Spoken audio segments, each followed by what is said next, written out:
حمد و ثنا ہو تیری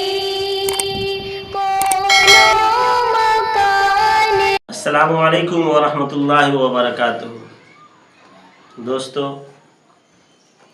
آج ہم قربانی کے کچھ ایسے مسائل کو لے کر حاضر ہیں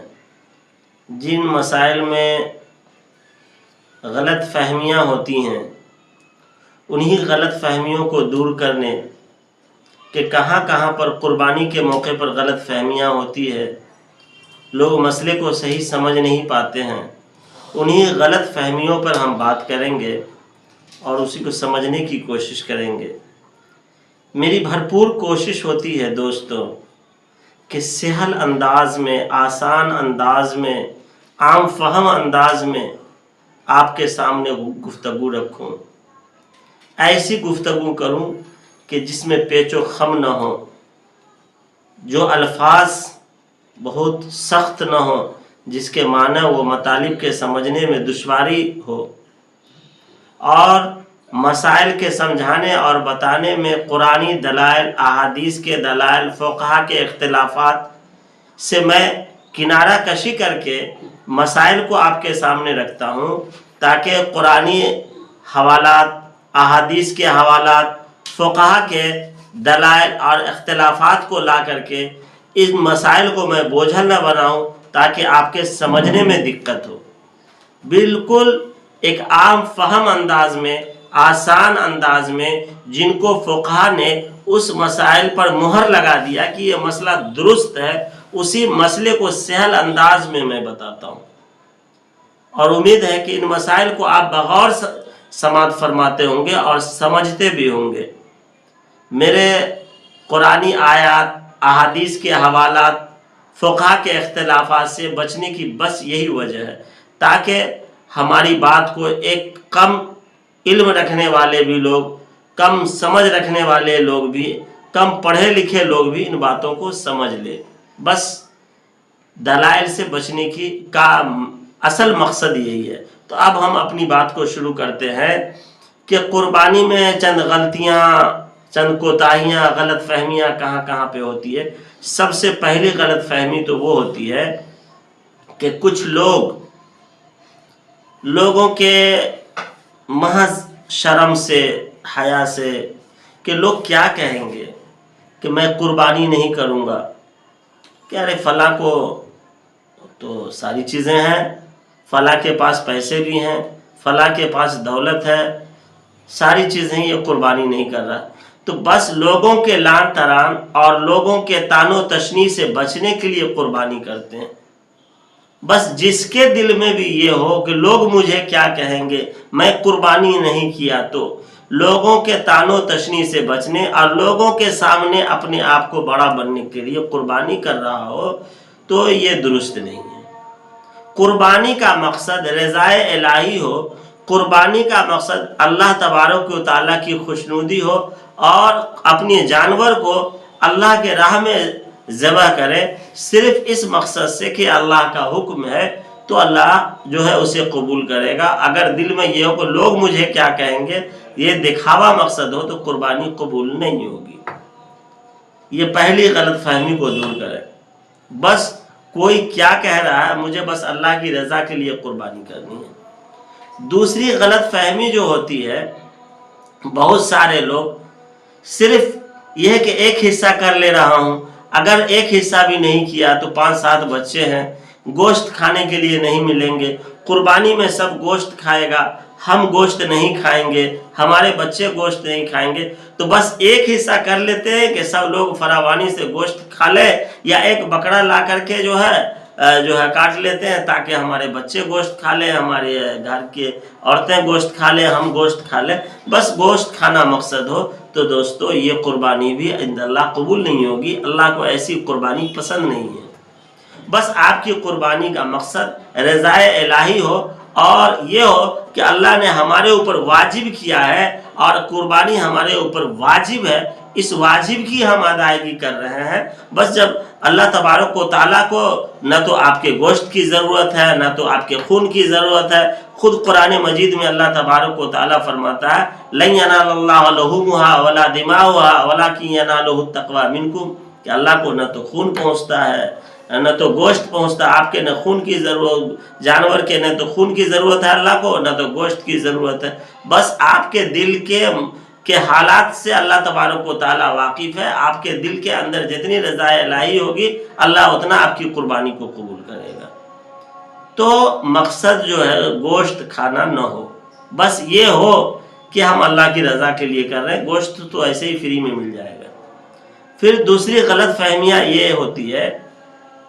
کچھ لوگوں کی کہ گھر میں ایک شخص کے طرف سے قربانی ہم نے کر دیا، ایک شخص کے طرف سے قربانی ہو گئی تو اب باقی کے طرف سے ضروری نہیں۔ اس مسئلے کو بھی سمجھیں، اس غلط فہمی کو بھی دور کریں کہ گھر میں جتنے لوگ ہیں اور جن لوگوں کے اوپر بھی قربانی واجب ہے اور وہ عاقل ہوں، بالغ ہوں، اور قربانی واجب جن کے اوپر ہے وہ صاحب نصاب ہو، تو ہر ایک کو قربانی کرنی ضروری ہے۔ باپ کے کر لینے کے سے بیٹے کی طرف سے قربانی کی ادائیگی نہیں ہوگی، ماں کے کر لینے کے طرف سے بیٹی کی نہیں ہوگی، باپ کے کر لینے، ایک گھر کے گارجین کے کر لینے سے نہیں ہوگا مسئلے کا حل۔ باپ کر رہا ہے،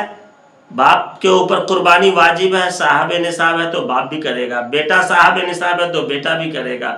اس شخص کی بیوی صاحب نصاب ہے تو بیوی بھی کرے گی، بہو صاحب نصاب ہے تو بہو بھی کرے گی، پوتا صاحب نصاب ہے، عاقل بالغ ہے تو پوتا بھی کرے گا۔ تو مسئلہ کا خلاصہ یہ ہوا گھر میں ایک آدمی کے قربانی کر لینے سے یا ایک آدمی کے قربانی کر لینے سے سب کے طرف سے قربانی نہیں ہوگی، جس کے اوپر بھی قربانی اگر واجب ہوگی، جو عاقل ہو بالغ ہے اس کے اوپر جو قربانی کے شرائط پائے جاتے ہوں تو سب کے طرف سے قربانی کرنی ضروری ہوگی۔ اب اور ہم آگے ایک غلط فہمی کو اور سمجھتے ہیں۔ کچھ لوگوں کے دماغ میں ایک غلط فہمی ہے کہ قربانی زندگی میں ایک مرتبہ کر لیا تو پوری زندگی کے لیے کافی ہے، تو ایسی بات نہیں۔ جس طریقے سے زکوٰۃ کا ادا کرنا ہر سال کے مکمل ہونے پر زکوٰۃ کی ادائیگی ضروری ہے، اور جس طریقے سے جو ہے صدقۃ الفطر کے واجب ہونے پر صدقۃ الفطر کا ادا کرنا واجب ہے، اسی طریقے سے ہر سال قربانی کے مہینے میں، قربانی کے دنوں میں، قربانی کے ایام میں اگر آپ صاحب نصاب ہیں، آپ کے اوپر قربانی واجب ہے تو ہر سال آپ کو قربانی کرنی ضروری ہے، ہر سال قربانی کرنا ہے آپ کو۔ زندگی میں ایک مرتبہ قربانی کر لینے سے مسئلے کا حل نہیں ہے، قربانی ہر سال آپ کو کرنا پڑے گا جب آپ کے اوپر قربانی واجب ہوگی۔ اگر اس سال آپ نے قربانی کیا، آنے والے سال میں اگر آپ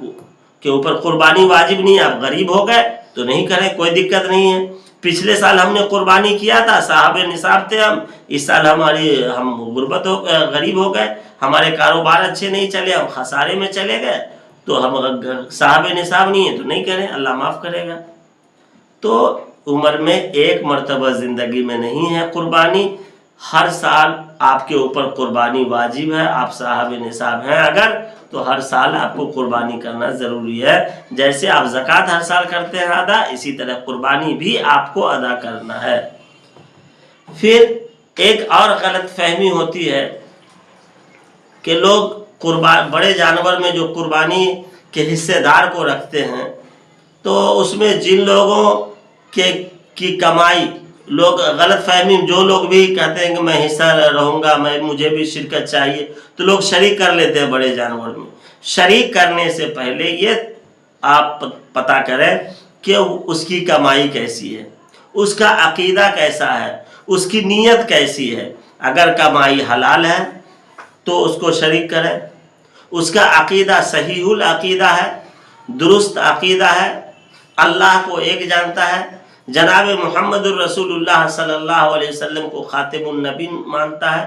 جناب محمد الرسول اللہ صلی اللہ علیہ وسلم کے بارے میں اس کا صحیح عقیدہ ہے، اللہ کے ساتھ اگر کسی کو شریک نہیں کر رہا ہے، دین کے اندر کوئی نئی چیز کی ملاوٹ نہیں کر رہا ہے، عقیدہ درست ہے، تو اس آدمی کو آپ شریک کر سکتے ہیں۔ عقیدہ بھی درست ہو، صحیح العقیدہ آدمی ہو، مال بھی اس کا درست ہو، پھر نیت دیکھنی ہے کہ صرف دکھاوے کا نیت نہ ہو وہی کہ لوگ مجھے کہیں گے کہ بڑا آدمی ہے یہ بھی قربانی کر رہا ہے، پھر دکھاوے کی نیت، پھر یہ نیت نہ ہو کہ مجھے گوشت کھانا ہے، میرے بچے ہیں، اب بچے نہیں رہتے تو میں گوشت نہیں کرتا، اب سب لوگ گوشت کھائیں گے میرا بچہ نہیں کھائے گا، اس لیے سے گوشت کے لیے قربانی کر رہا ہوں۔ تو ان نیت کو بھی دیکھنا، اگر نیت صحیح ہے، اللہ کے لیے، رضا کے لیے واجب ہے، کر رہا تو ٹھیک ہے، عقیدہ بھی درست ہے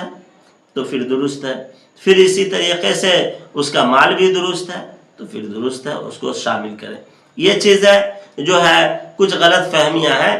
اور کچھ غلطیاں ہیں، ان کو قربانی سے پہلے ان چیزوں کو درست اور ٹھیک ٹھاک کرنے کی ضرورت ہے۔ اگر ہم نے ان چیزوں کو ٹھیک ٹھاک کر لیا تو ہمارے قربانی میں انشاءاللہ کوئی دقت نہیں پیش آئے گی۔